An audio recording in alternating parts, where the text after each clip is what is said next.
Salve, salve minha galerinha mais ou menos nerd, sejam todos bem-vindos ao nosso canal. E hoje é dia de revisão para a galera dos 9º ano, lá do Colégio Virgem Poderosa.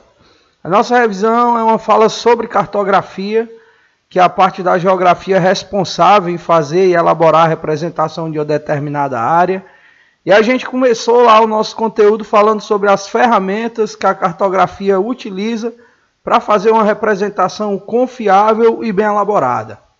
Uma das ferramentas é exatamente a topografia, que é uma das ferramentas que utiliza aparelhagem simples e o manuseio por pessoas para calcular os desníveis dos terrenos. A outra ferramenta é a aerofotogrametria, é uma tecnologia utilizada com o uso de aviões. Esses aviões eles são equipados por um equipamento que é o estereoscópio, e eles sobrevoam áreas fotografando, onde depois essas imagens são organizadas e acabam criando mapas como esse que a gente pode observar aí no vídeo. Atualmente também são bastante utilizados o uso de drones para fazer a captura dessas imagens. A terceira ferramenta é o sensoriamento remoto, onde se utiliza aí os satélites. Esses satélites eles têm uma certa vantagem em relação às ferramentas anteriores, porque o processamento de dados, de informações, ela acontece de uma forma mais rápida e praticamente em tempo real essas informações elas são, digamos, organizadas e repassadas para todo mundo.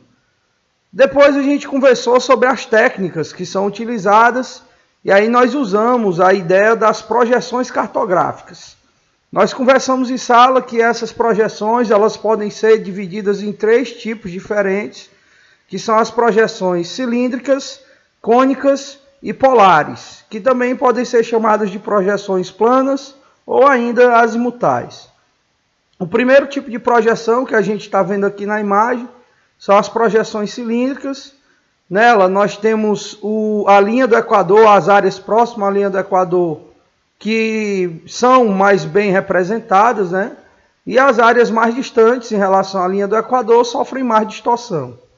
Já nas projeções cônicas, onde a folha fica no formato do cone, as áreas temperadas, ou seja, as áreas que vão desde o trópico até os círculos polares, são melhores representadas e ela é mais utilizada para a representação de um único hemisfério. E mais acima nós temos as projeções planas, onde eu não dobro o papel e ela é a mais utilizada para representar áreas que ficam nas zonas polares. No final de tudo, essas informações que são coletadas por essas ferramentas, elas serão utilizadas para se criar um mapa ou um tipo de representação. A gente viu que os mapas eles possuem elementos que facilitam a leitura e o que a gente conversou em sala foi exatamente sobre o tema, que é o assunto que o mapa vai tratar, a legenda, que pode ser composta por cores ou símbolos, a orientação, que a gente tem aí a Rosa dos Ventos, que já foi assunto dos conteúdos anteriores, e ainda a gente tem também as escalas. No caso das escalas, que a gente vai conversar logo logo, o que eu quero reforçar é em relação à leitura, que é basicamente para cada 1 centímetro no mapa, que é exatamente esse espaço que a gente está vendo, nós teremos 587 quilômetros no terreno real. E aí, em relação às escalas, que é uma das ferramentas utilizadas para uma boa leitura do mapa, a gente vai ter essas escalas divididas em 2 tipos, como a gente vai acompanhar agora. As escalas elas podem ser numéricas, ou podem ser classificadas como escalas gráficas, que é esse exemplo que a gente acabou de ver no mapa anterior. As escalas gráficas são escalas que têm uma certa característica e que, além do formato, ela se diferencia das escalas numéricas por conta de que os denominadores dessas escalas sempre aparecerão em quilômetros. Já nas escalas numéricas, que tem uma outra característica, os denominadores eles sempre aparecerão em centímetros.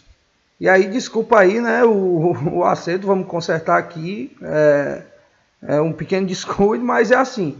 E aí essas escalas, elas podem ser também consideradas ou utilizadas, né, em tamanhos.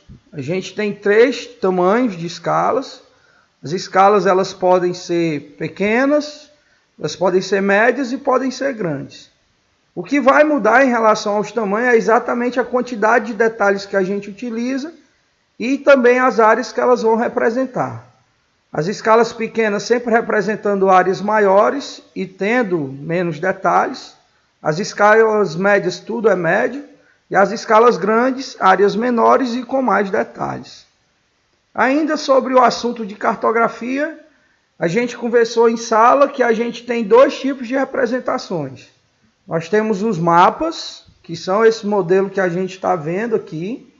E aqui do lado, que já eu puxo aqui a imagem para vocês observarem, são a representação em cartas. O que é importante da gente destacar aqui é que quando a gente fala de mapa e de cartas, existe uma diferença bem básica entre os dois. A diferença é exatamente o tamanho de escala que eu utilizo. Nos mapas nós iremos utilizar escalas pequenas e nas cartas nós iremos usar escalas médias ou grandes. No caso dos mapas, onde se utiliza as escalas pequenas, porque a área que está sendo representada é a maior possível e também a quantidade de detalhes que nós iremos utilizar é bem menor.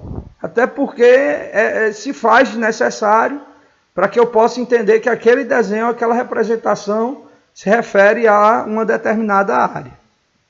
Já nas cartas, eu utilizo uma escala média e grande porque a quantidade de detalhes tem que ser bem maior. A gente viu ainda na sequência que existem 4 tipos de mapas. Os mapas gerais, quando você tem uma representação onde o tema ele cuida de mais de um assunto, né? Ele tem vários assuntos em questão, em destaque, e aí eu acabo identificando essa representação, esse mapa, como um mapa geral. Nesse outro modelo, nós temos os mapas ou cartas topográficas, que são aqueles mapas ou cartas que representam relevo e terreno. Nós vimos ainda, na sequência, uma outra modalidade de mapas, que são também cartas, que são os temáticos.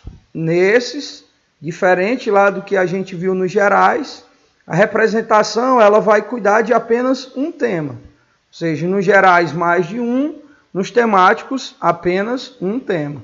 E por último, apenas na classificação de cartas, nós temos as especiais. Como nós conversamos em salas, esse tipo de representação ela atende uma necessidade de respectivos profissionais, onde uma pessoa sem a condição e sem a informação precisa, ela acaba não conseguindo fazer a leitura. Bem, galera, esse é o nosso vídeo. Eu espero que ele possa ajudar vocês. Lembra também de dar uma olhadinha nas cores que a gente conversou em sala. Tem lá no livro, tem no caderno. E eu espero que o vídeo possa ajudar no estudo de vocês dentro da sala. Presta atenção quando vocês estiverem estudando, para não trocarem as informações, né? Que nós temos os mapas isométricos, que eu acabei não colocando aqui, e os batimétricos, para a gente não confundir. Batimétrico, altitude, isométrico abaixo do nível do mapa. Valeu e boa prova!